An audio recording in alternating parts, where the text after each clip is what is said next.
Hey everyone, I'm Annie Dickerson, and on behalf of the entire Goodegg Investments team, I wanted to welcome you to this episode of the Life and Money Show, the show where we talk about everything from investing to financial freedom to parenting, traveling, creating a life by design, and everything in between.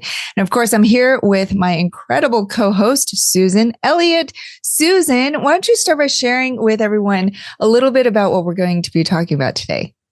Yeah, today we are going to look at the financial independence retire early topic, but specifically the why behind your FI or financial independence.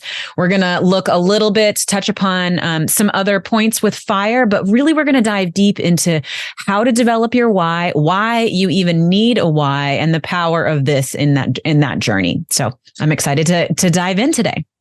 And to the listener, you're definitely going to want to stay tuned, because later in the show, I'm going to get the chance to put Susan on the spot with one of the most powerful exercises that we've come across around discovering your why and really getting to the core of it. So stick around for that. That's coming up. Live on the show. I have not done any prep work, even though I know what exercise it is, but you really have to do it. To see what's going to happen. Yeah. That's right.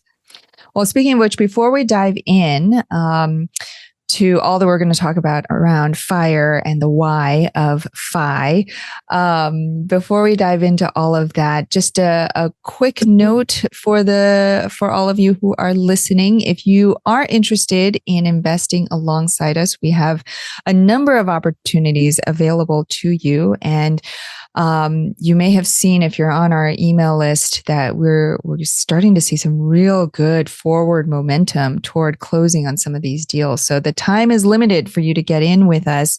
But the good news is we do still have room in these investments as of this recording. So the best place to go to learn about all those opportunities is goodegginvestments.com/deals. And on there, you'll see, you'll be able to sort whether you're an accredited investor or not. You'll see opportunities whether you want to invest 10K or 50K or 500K. There's different opportunities for you to come in at different levels, whether you have experience or not, and to diversify your portfolio across different asset types and different markets, all of which are key to your path to FIRE. So with that being said, Susan, for anybody who has maybe not heard of FIRE before, is completely new to the FIRE movement, give us a quick high-level intro to what is FIRE. Great place to start. So FIRE stands for Financial Independence Retire Early. I like the alternate definition too of financial independence, recreational employment. I almost forgot that there. But I like that. I'll add one: financial independence through real estate, the best way to get there. RE. You can't leave an RE on the table and not have someone in this company go, real estate, it's real estate, because we love it so much. But it's true, because if you use the traditional FIRE, you actually are assuming a why. And so that's why this show is called The Why of FI and not The Why of FIRE. Because financial independence retire early is assuming that, well, I'm doing this to retire early. That's actually not many people's reason for pursuing financial independence. So that is something that we're going to kind of remove out of the equation today in talking about FI. So basically, there's a lot of different ways to define financial independence or financial freedom. I've heard it kind of defined in many different ways, but this is, setting yourself up so that you no longer have to require an active income in order to pay for the life that you have or the life that you want, your dream life. But basically, your passive income is covering your monthly expenses at the core. This is what financial independence is. There's different degrees of it. So there's different types of FIRE. And we actually dove into describing a lot of these in a recent episode 191. These are things like lean FIRE or fat FIRE or barista or slow FI. There's different ways that you can look at FI. And those are all just touching upon sort of the varying degrees of financial independence. For instance, lean FIRE is like, I'm going to amass a certain amount of net worth or passive income that it's going to cover my super bare minimum expenses so that I can basically have the freedom to say yes or no to a job, or I have the freedom to take on a side hustle project, or I have the freedom to just like be with my kids for a little while before maybe going back to work. So maybe it's not like living your ultimate dream lifestyle, but you have this independence, this freedom financially to be able to make some more decisions about your time and what you want to do.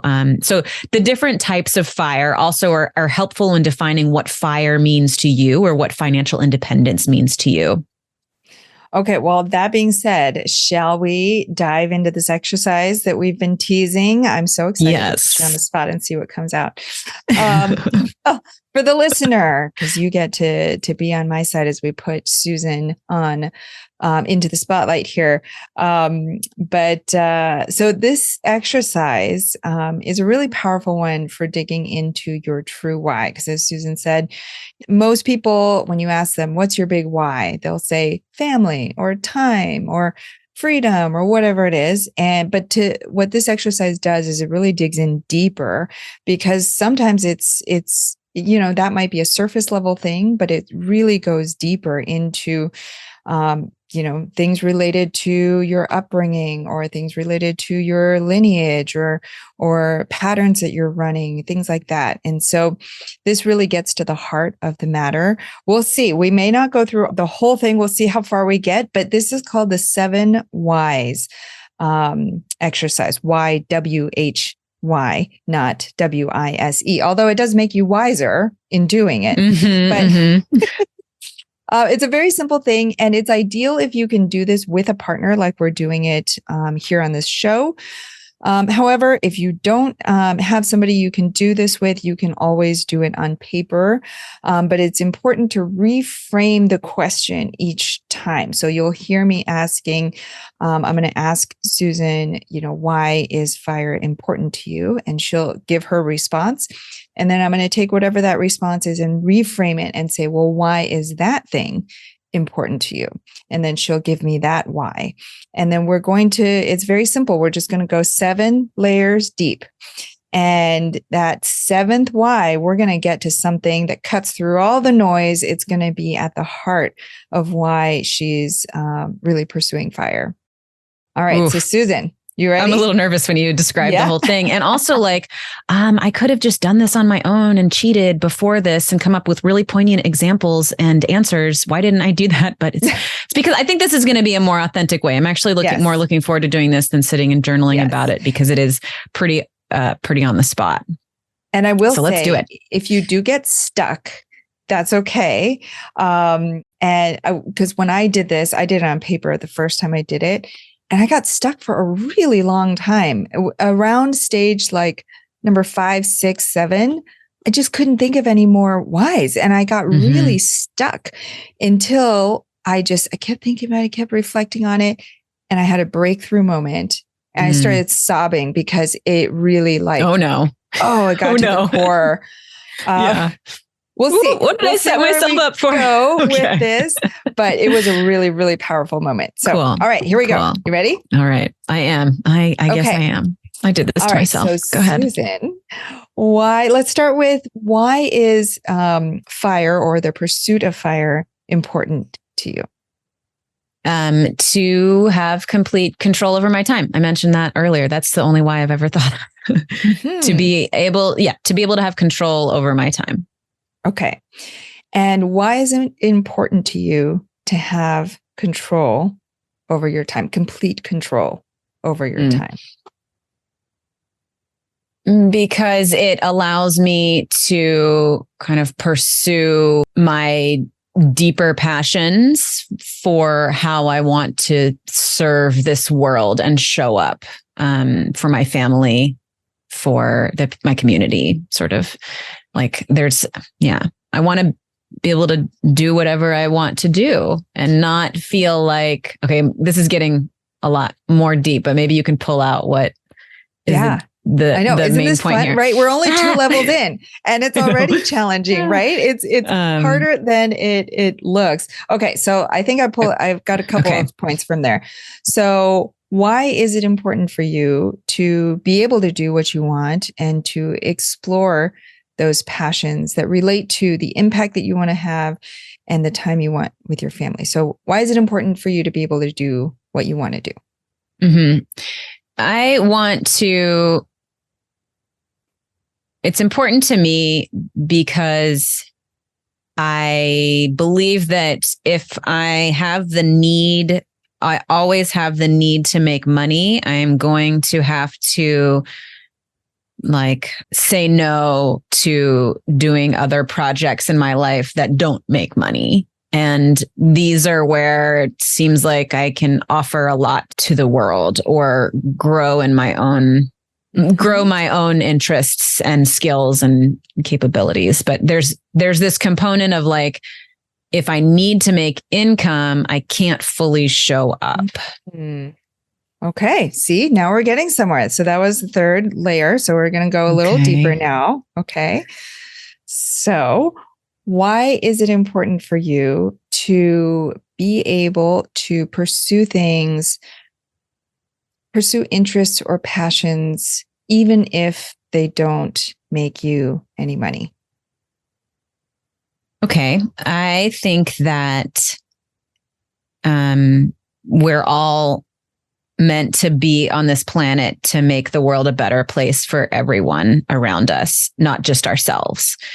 And that when we don't have this core anxiety and stress and financial insecurity, that we're actually unencumbered to serve our full potential to make the world that better place. Did I just circle around the same answer there? No, I'm not you're sure. Good. So now I'm going to go even deeper. Why, Susan, is it important to you to make the world a better place? I think that's a good question. Why not just make my own world a better place? Why not just it's more than being selfless. I think a big component of my life is honestly quite to make sure I'm being selfish enough to take care of myself. But there is this we're all better off if we're doing good in the world. I'm not just uplifting, I'm not just making the world a better place, but I'm making my world a better place. I'm up when I can see that I'm helping other people or bringing more joy to other people, it brings me more fulfillment. And it spreads that. It's like a disease. You just want to give it to everybody. And I think that that's how we're going to survive on this planet together. Yeah. Okay. So I think we're down to the last one. So, you mentioned fulfillment, you mentioned impact. There's a lot of directions we could go with this, but I'll ask you as the final one, why is fulfillment, self-fulfillment through having this impact, why is fulfillment important to you? It's fulfillment. That's a great question. It makes me think about what is not fulfillment? Is that sort of just going about the status quo or not thinking deeply about the meaning of your intention? Why would you want to live this sort of intentionally fulfilling life path? And I think it really just comes down to joy for me, being present with the people around me and in my environment. And I have a lot of stress in my life and I can be a very stressful person. I'm much more on the anxiety side of the sort of whatever spectrum you're looking at there. And financial anxiety is certainly something that's motivated me to get down this pathway. But I think it just kind of comes down to the ease of feeling joyful and present in the daily existence. But, now you have me thinking well, do I need to be financially independent to have that? And I don't think that the answer is yes, but I think that it's a component of it. Yeah. I don't know if that was, but Yeah. Okay. Maybe that's my answer. It's interesting, right? Like, isn't it fascinating? Wow. It's kind of like come in circle. Asked you why circle. 7 times. Mm-hmm. That's it. It's a very simple exercise, but look at all the things that we got to. And if I could kind of tease out some of the main themes of what you said, it's, I mean, ultimately it's this joy, this fulfillment, this feeling of like, essentially like as a human, I came here and I'm able to do what I came here to do at the end of the day, which to you means to serve people, to make the world a better place, to spend time with your family, to have that impact, pay it forward. And that ultimately gives you fulfillment, allows you to live the most authentic, most embodied version of your life. And that's really your why.